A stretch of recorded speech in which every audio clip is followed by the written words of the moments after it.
चारों ओर हरियाली, मिट्टी के घर और छोटी कच्ची पगडंडियां।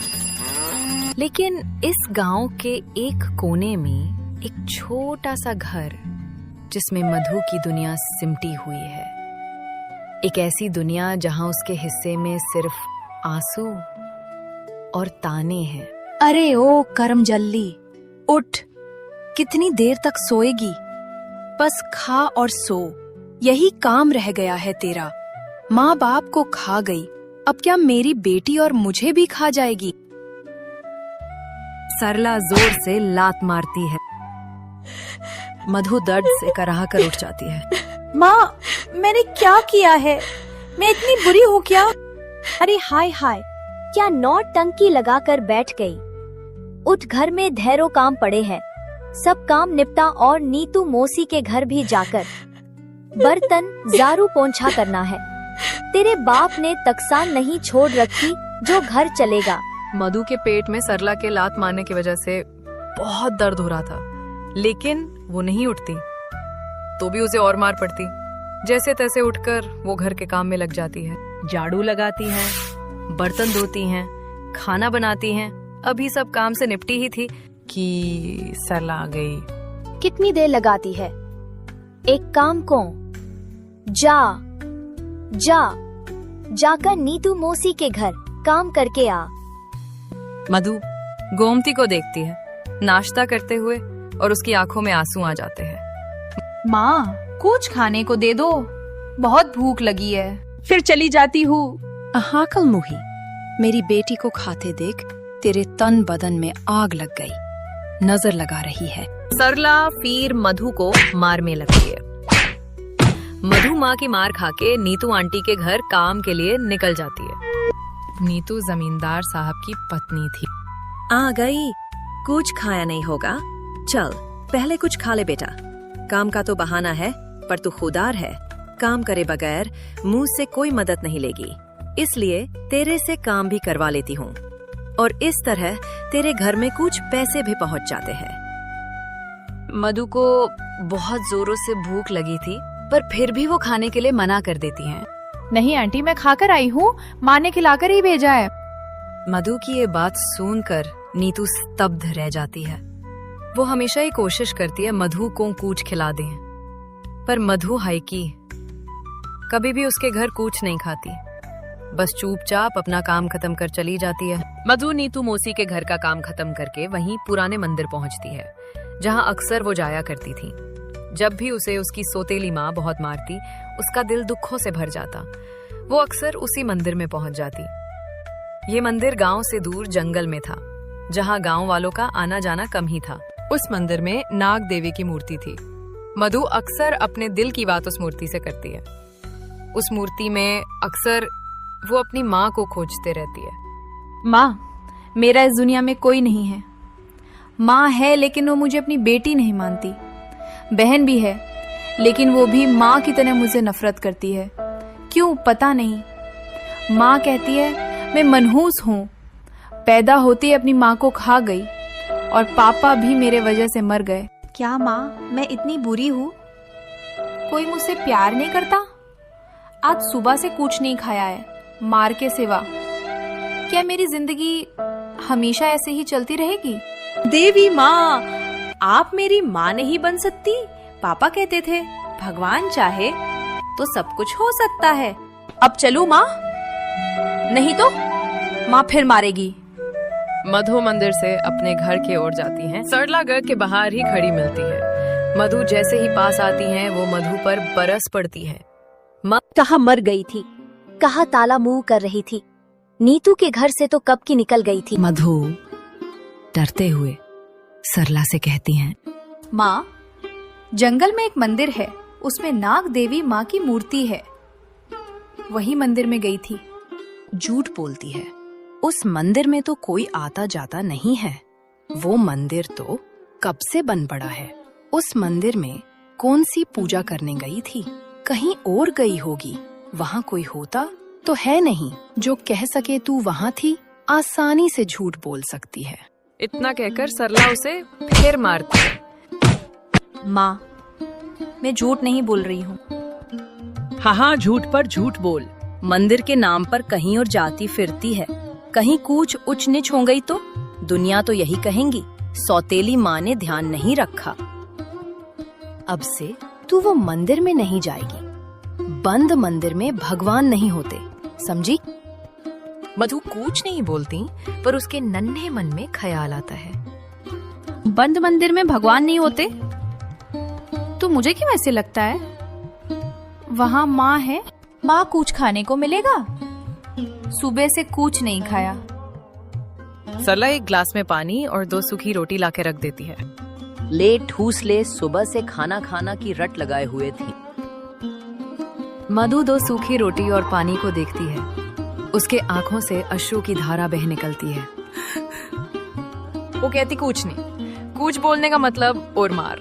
वो चुपचाप सूखी रोटी खाती है और एक कोने में सो जाती है। दूसरे दिन सुबह मधु उठती है तो देखती है सरला रसोई में अच्छे अच्छे पकवान बना रही है। वाह, उसको बड़ा आश्चर्य हुआ। आज माँ ने उसे उठाया भी नहीं। सरला ने जैसे ही उसे देखा हमेशा की तरह चिल्लाती है, मैं क्या देख रही है? चल जल्दी काम करने लग। आज बहुत बड़ा दिन है। आज तुझे नीतू आंटी के घर भी नहीं जाना है। मैंने कह दिया है, वह नहीं आएगी।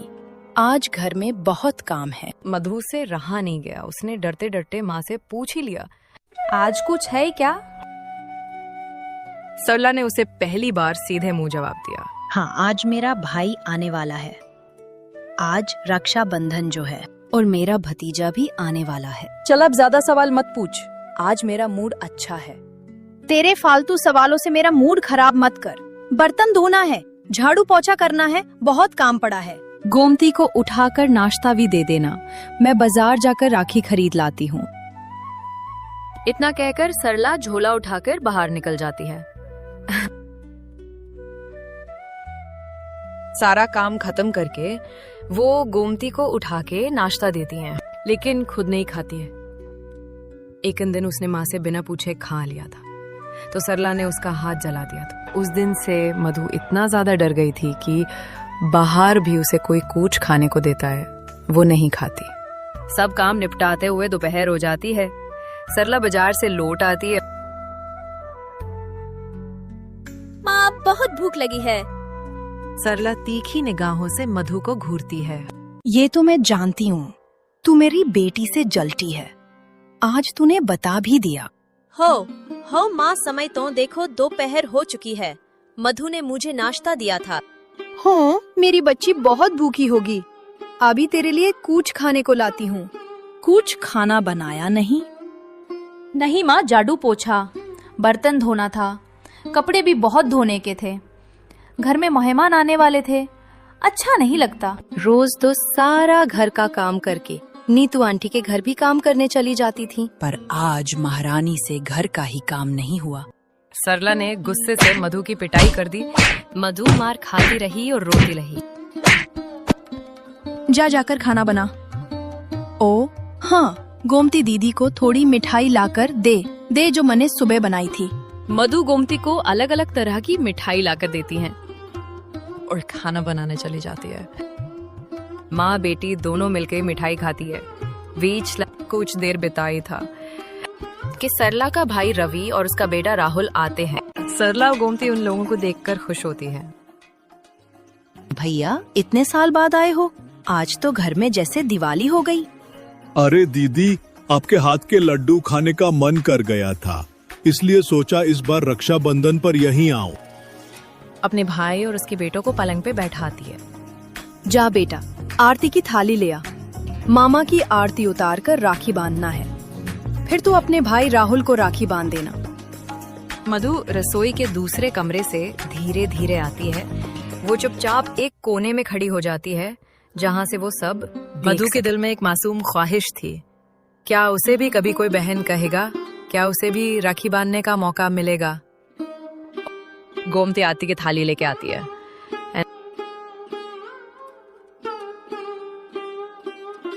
सरला अपने भाई की आरती उतारती है, उसे राखी बांधती है। भैया मेरे राखी के बंधन को निभाना, भैया फिर गोमती मेरे अपने भाई राहुल को राखी बांधती है। छोटी बहन को ना भुलाना, राहुल उसे गिफ्ट देता है। ये वादा निभाना। मधु कोने से सब देख रही है, उसकी आंखों से आंसू निकल आते हैं। माँ, मैं क्या राहुल भैया को राखी नहीं बांधूंगी? तेरी इतनी हिम्मत मेरे भाई और उसके बच्चों पर नजर लगाती है? अपने माँ बाप को तो खा गई, अब क्या मेरे भाई और उसके बेटे को भी खाएगी? सरला मधु के पास आती है और उसे जोर से धक्का देती है। मधु लड़खड़ाकर गिर जाती है, उसकी आंखों में आंसू हैं। मौसी, आप ये क्या कर रही हैं? बच्ची है, उसने क्या किया है? तू चुप रहे राहुल, तू नहीं जानता इस मनहूस के बारे में। ये जहाँ जाती है वहाँ अपशकुन ही लाती है। मधु उठ के चुपचाप एक कोने में खड़ी हो जाती है, उसकी आंखों से आंसुओं की धारा बह रही है। राखी बांधने का इतना ही शौक चढ़ा है तो अपनी उस मरी हुई माँ से कहना था, तेरे लिए एक भाई लाती फिर मरती। मर क्यों गई और तू जैसी को मेरे माथे मर गई? जा यहाँ से, मैं दे दूंगी खाना मेरे भाई और भतीजे को, नहीं तो खड़ी रहकर नजर लगाएगी। जा जाकर अपनी उस माँ से भाई मांग जहाँ कल गई थी। मैं भी तो देखूं उस बंद मंदिर में कौन सी नाग देवी वास करती है। एक मासूम बच्ची जिसे बचपन से ही प्यार नहीं मिला, जो आज राखी के दिन सिर्फ एक भाई चाहती थी। वही भाई जो उसकी सौतेली माँ ने उसकी किस्मत से छीन लिया। बहना, ऐसा भी क्या? बच्ची है, राखी बांधने देती तो क्या हो जाता? आखिर वो भी तो तेरी बेटी ही है। अगर अरे इसी बात का तो रोना है। माथे पे मनहूस है साली, माँ बाप को खा गई, अब मेरे भाई और भतीजों पे नजर लगाएगी, इसीलिए भगा दिया उसे। कहीं उसकी परछाई भी इन पर न पड़ जाए। बहना, मासूम बच्ची है, उसके माता पिता मर गए, इसमें उसका क्या दोष? भैया, आप नहीं समझोगे। शुभ अशुभ औरतें ही पहचानती हैं। जो मैंने किया सही किया। माँ, आज बस बहुत हो गया, मेरा कोई नहीं है। माँ कहती हैं, जा अपनी माँ से मांग अपना भाई। माँ, अगर आप सच में मेरी माँ हो तो मुझे भी एक भाई दे दो, मुझे भी राखी बांधनी है, मैं भी भाई के हाथों से उपहार लेना चाहती हूँ। माँ, मैं घर नहीं जाऊंगी, ना ही कुछ खाऊंगी जब तक आप मुझे मेरे भाई से नहीं मिलाती। पापा कहते थे भगवान चाहे तो सब कुछ हो सकता है। माँ, आज आप साबित करो कि आप मेरी माँ हो। बेटी मधु, तेरा घर हमको दहला गया, अब तेरा भाई आएगा तेरी रक्षा के लिए।